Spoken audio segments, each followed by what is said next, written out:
We've known for nearly a half-century, according to 200 of the country's leading experts in cardiovascular diseases in a report representing 29 national medical organizations, including the American Heart Association, the American College of Cardiology, that coconut oil is one of the most potent agents for elevating the level of cholesterol in the blood. Studies showing coconut oil elevates cholesterol date back to 1955, when it was first shown experimentally that switching someone from coconut oil to something like soybean oil could drop cholesterol from like 200 down to 150. Coconut oil can significantly raise cholesterol levels within hours of consumption.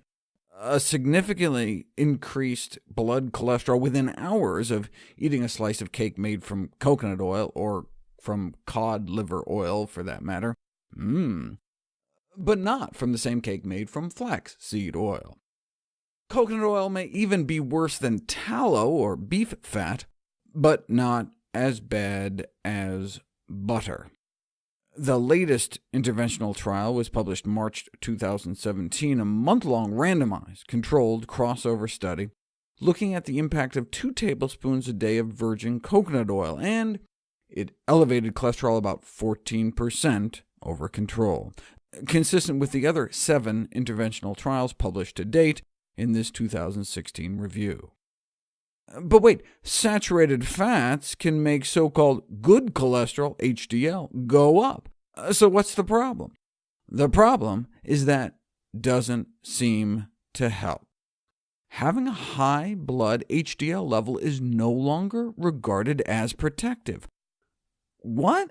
But wait a second. Higher HDL is clearly associated with lower risk of heart disease. In fact, HDL levels are among the most consistent and robust predictors of cardiovascular disease risk.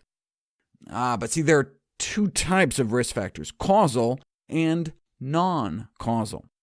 Association does not mean causation, meaning that just because 2 things are tightly linked doesn't mean one causes the other. Let me give you an example.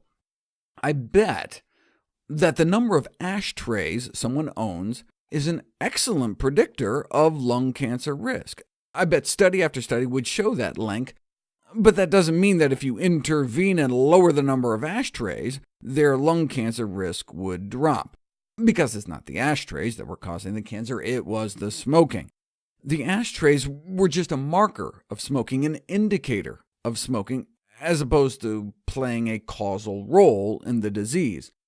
So just like having a high number of running shoes and gym shorts might predict a lower risk of heart attack, having a high HDL predicts a lower risk of heart attack, but raising HDL, just like raising the number of gym shorts, wouldn't necessarily affect disease risk. How do you differentiate between causal and non-causal risk factors? You put it to the test. The reason we know LDL cholesterol really is bad is because people who are just born with genetically low LDL end up having a low risk of heart disease, and if you intervene and actively lower people's LDL through diet or drugs, their heart disease risk drops. Not so with HDL. People who live their whole lives with high HDL levels don't appear to have a lower risk of heart attack. And if you give people a drug that increases their HDL, it doesn't work.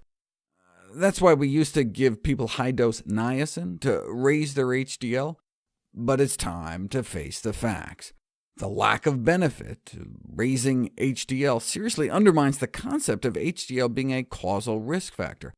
In simple terms, high HDL may not protect the heart. We should concentrate on lowering LDL.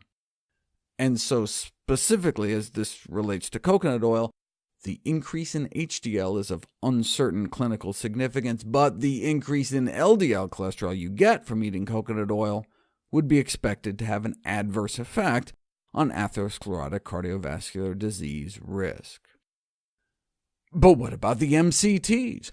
Proponents of coconut oil, who lament that this whole coconut oil causes heart disease thing has created this bad image for their national exports, assert that the medium-chain triglycerides, the shorter saturated fats found in coconut oil, aren't as bad as the longer-chain saturated fats in meat and dairy. And what about that study that purported to show low rates of heart disease among Pacific Islanders who ate tons of coconuts?